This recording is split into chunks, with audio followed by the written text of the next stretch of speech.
Hello and welcome to the latest edition of Accountancy Services Direct Q&A podcast. My name's Enzo and I'm really pleased to be joined once again by our senior accountant and all-round good guy, Andy Fairclough. How you doing, Andy?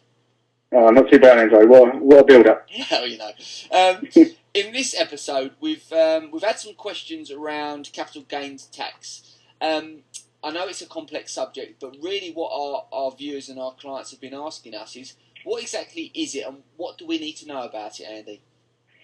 Well, basically, the capital gains tax is a tax on profits or gains which you can make when you sell or dispose of an asset. You generally dispose of an asset when you cease to own it. For example, you might sell it, you could give it away as a gift, transfer ownership to somebody else, exchange it for something else, or receive a kind of compensation for it. For example, you might receive an insurance payout when an asset's been destroyed, something like that. And it's the gain you make, not the amount of money that you actually receive for the asset that can be taxed. Just as for an example, you could buy some shares. You could have bought some shares in, like say, June 2000 for £2,500.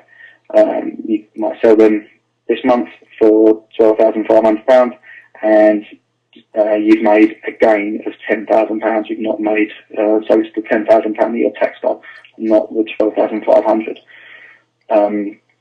There are some there's a liability, an allowance that you get each year. So currently at this moment in time, everyone is allowed £10,100 of capital gains income each year before they can actually get any tax on it. So for that £10,000 gain you've made on those shares, you won't suffer any tax because it's within your annual allowance for the year. There are obviously more complex areas of capital gains tax for different assets you could sell, but in a nutshell, it's the gain you make between what an asset cost you and what you made when you disposed of that asset.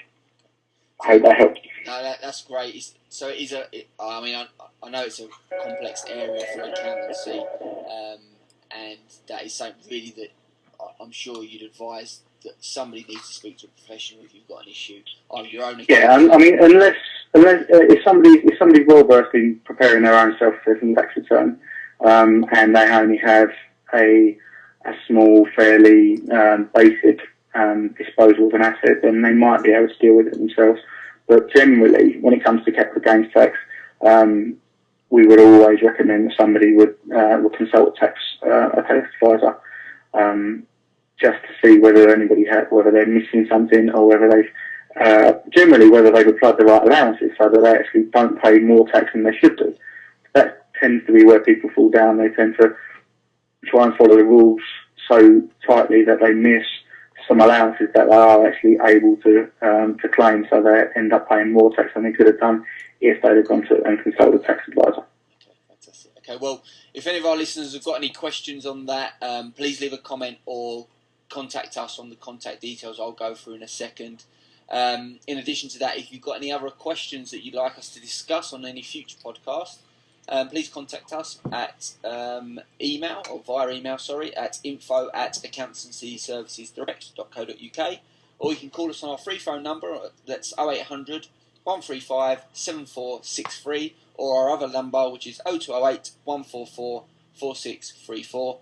Thanks again for listening, and thank you, Andy, for explaining that. It's a tough topic to explain. I think you've done a great job there, and I'll speak to you next time. Lovely. Thanks very much, Linda. Cheers. Bye.